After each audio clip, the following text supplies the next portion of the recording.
সংসারে তাহলে সুখী কারা? বলছে কেন? যার অবাক টাকা, যার কোটি কোটি টাকা, সেই সুখী।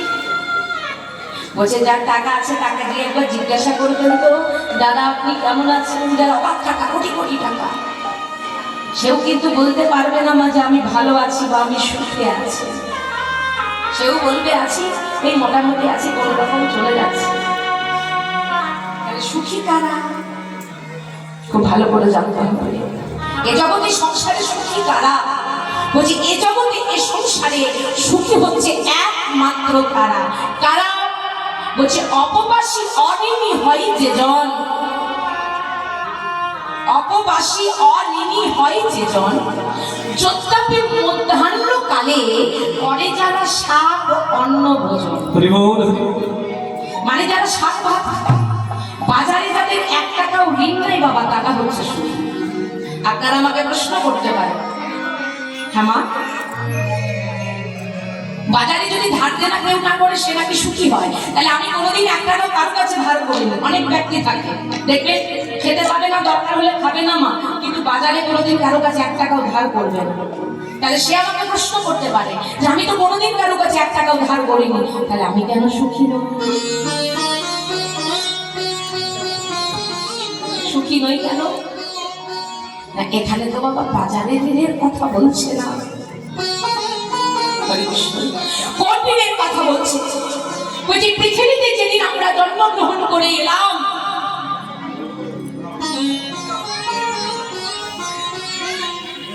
ভগবান আমাদের মাথার মধ্যে 5টি ঋণের বোঝা চাপিয়ে দিয়েছে। কি কি? ঋষিদের কাছে ঋণ, দেবতাদের কাছে ঋণ, এই মাটির কাছে ঋণ, আর মা বাবার কাছে ঋণ। যদি বলেন বাবা ঋষিদের কাছে ঋণী হলাম কি করে? বলছে কি করে হলাম? যার যেমন গোত্র, কারো শাণ্ডিল্য গোত্র, কারো ভরদ্বাজ গোত্র, কারো কাশ্যপ গোত্র। আরে ঋষিদের গোত্র নিয়ে আমরা বেঁচে আছি, কিন্তু ঋষিদের একটা কথাও কি আমরা মেনে চলতে পারি? ঋষিদের কাছে ঋণী, সূর্যের আলো নিচ্ছি, তাপ নিচ্ছি, বাতাস নিচ্ছি, দেবতাদের কাছে ঋণী। যে মাটি ছাড়া আমরা 1 মুহূর্ত চলতে পারবো না, এই মাটি আমাদেরকে এত কিছু দিচ্ছে মা, এই মাটিকে আমরা কি দিই? অদ্ভুত ছাড়া আর কিছু দিতে পারি না। তাহলে মাটির কাছেও ঋণী, আর মা বাবার কাছে তো মা আমরা কতদিন থেকে ঋণী হয়ে আছি। তাহলে এতগুলো ঋণের বোঝা লই আমরা সুখী হব কি করে? বলছে সুখী হব তবে কোন দিন জানো? যেদিন আমরা রাধারানীর মতো করে গোবিন্দকে ভালোবাসতে। আমার রাধারানী গোবিন্দকে ভালোবেসেছিল কেমন? তার ভালোবাসার মধ্যে কোনো স্বার্থ ছিল না। সে শুধু বলতো প্রভু আমার তো কোনো কিছু চাই না দয়াময়, আমি তো তোমার সুখেই সুখী।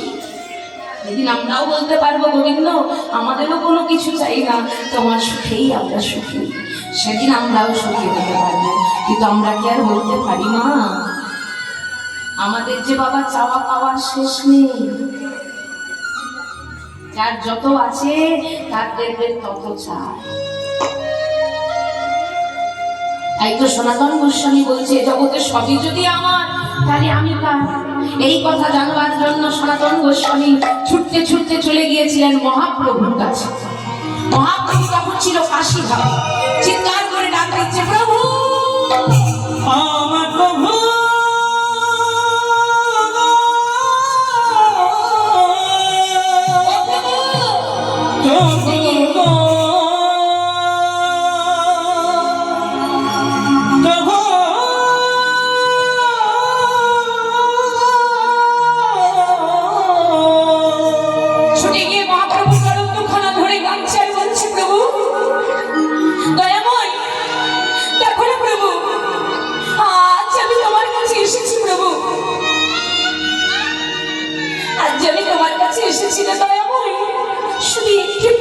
জানবার হবে দাও না প্রভু, দাও না, তুমি আমায় বলে দাও দয়া হয়, তুমি আমায় শুধু বলে দাও। শুধু একটি প্রশ্ন জানবার জন্য আজ তোমার কাছে এসেছি দয়াময়। দেখো না এই জগতে যা কিছু আমার ছিল সবকিছু ত্যাগ করে দিলে, সবকিছু ফেলে দিয়ে প্রভু আজ তোমার কাছে এসেছি, বলে দাও প্রভু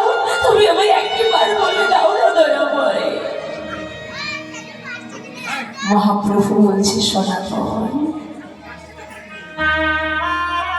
কি বলছো তুমি? সনাতন, তুমি সবকিছু ছেড়ে দিয়ে সবকিছু ফেলে দিয়ে আমার কাছে এসেছো কেন? দেখো না প্রভু, দেখো আমি কিন্তু আমার বলতে কিছু রাখিনি, সব কিছু ফেলে দিয়ে তোমার কাছে এসেছি। দেখো দয়াময়, শুধু একটি প্রশ্ন জানবার পারে দাও, তুমি আমায় বলে দাও।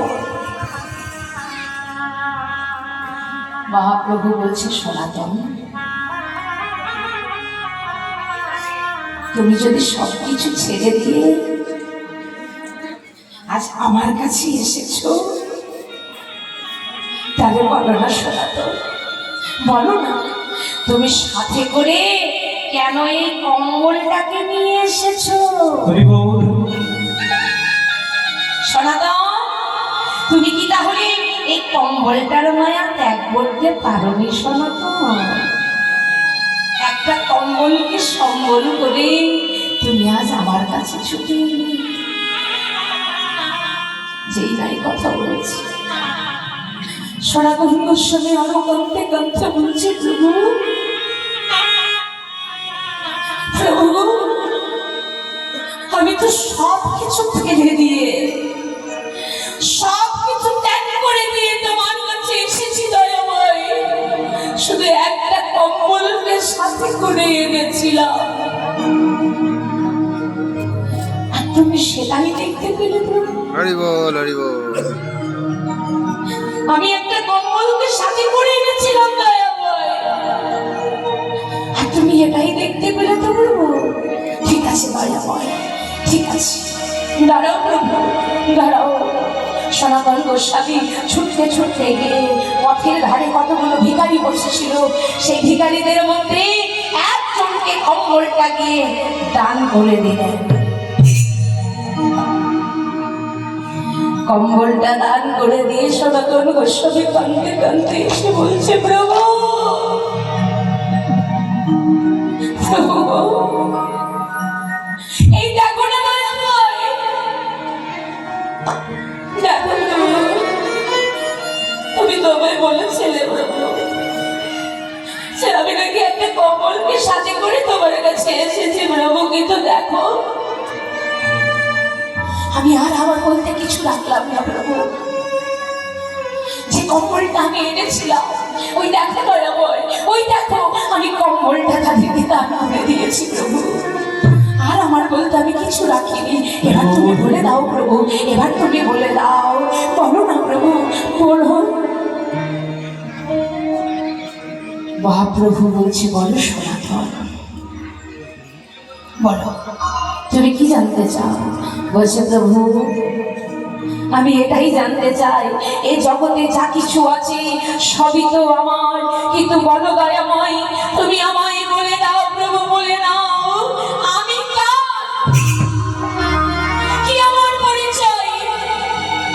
মহাপ্রভু বলছে, সনাতন শোনো, শুধু তোমার নয়, আমাদের প্রত্যেকটা জীবের একটাই পরিচয়। ও মা, আমাদের সবার কি একটাই পরিচয়? কি বলেন? আমি যদি আপনাকে জিজ্ঞাসা করি, মা তোমার নাম কি, তুমি কোথা থেকে এসেছো, তুমি তোমার ঠিকানা পরিচয় দেবে।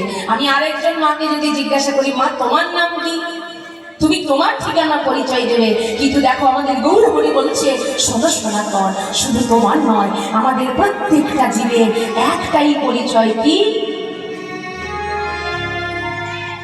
না? আমরা সবাই হলাম জীব নিত্য কৃষ্ণ দাস।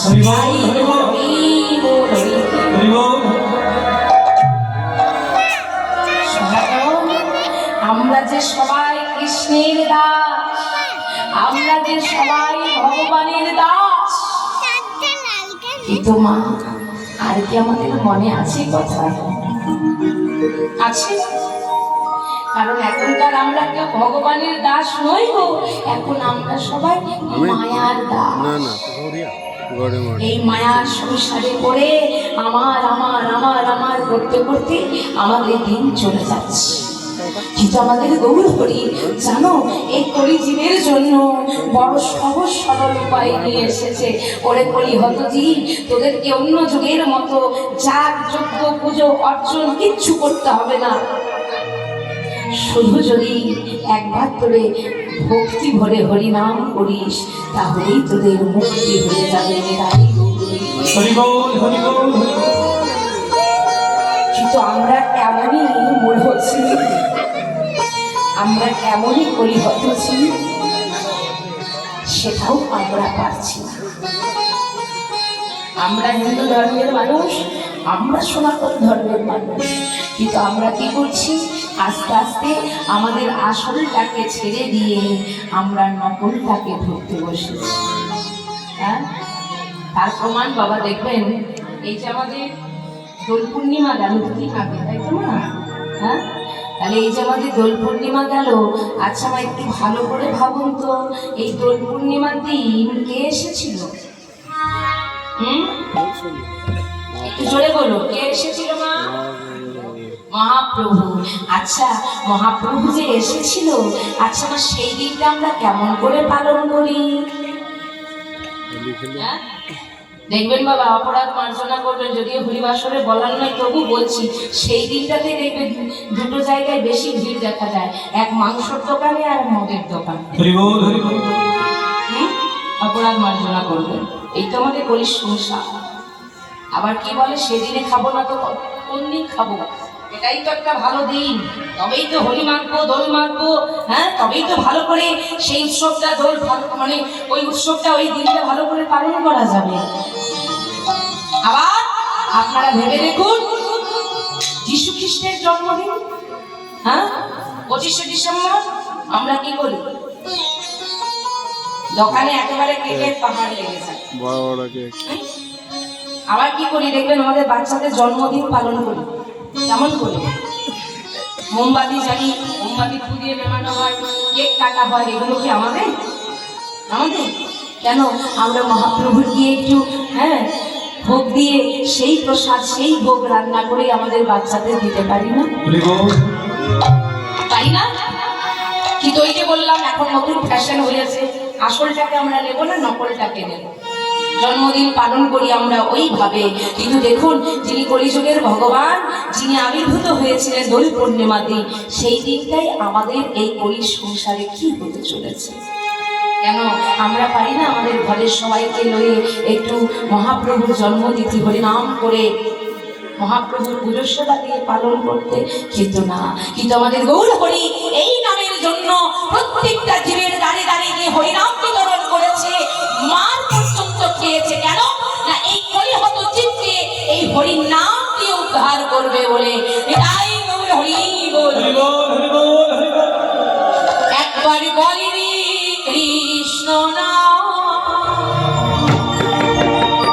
গৌর হরি প্রত্যেকটা জীবের দাঁড়ে দাঁড়ে ভক্তগণকে সাথে লয়ে, ফুল করতাল সাথে লয়ে হরিনাম গেয়েছে, আর সবাইকে বারে বারে বিনয় করে বলেছে কি, একবার বলিনি কৃষ্ণ নাম।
সবাই মিলে আমরা যে নামের জন্য আমাদের মুক্তি, সেই নাম আজ এখানে এসে আমরা একটু করতালি দিয়ে সেই নাম বলবো। হাতে করো নাম আর মুখে করো নাম, চলো সবাই মিলে আমরা এই নাম করি। সবাই মিলে বলবো কি, হরে কৃষ্ণ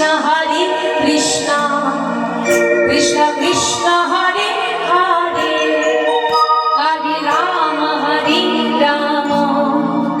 রাম রাম হরে হরে। সবাই মিলে মা পিছনে সবাই। হরে কৃষ্ণ কৃষ্ণ কৃষ্ণ হরে হরে হরে রাম রাম রাম হরে হরে। তুই জোরে জোরে বল। হরি বল।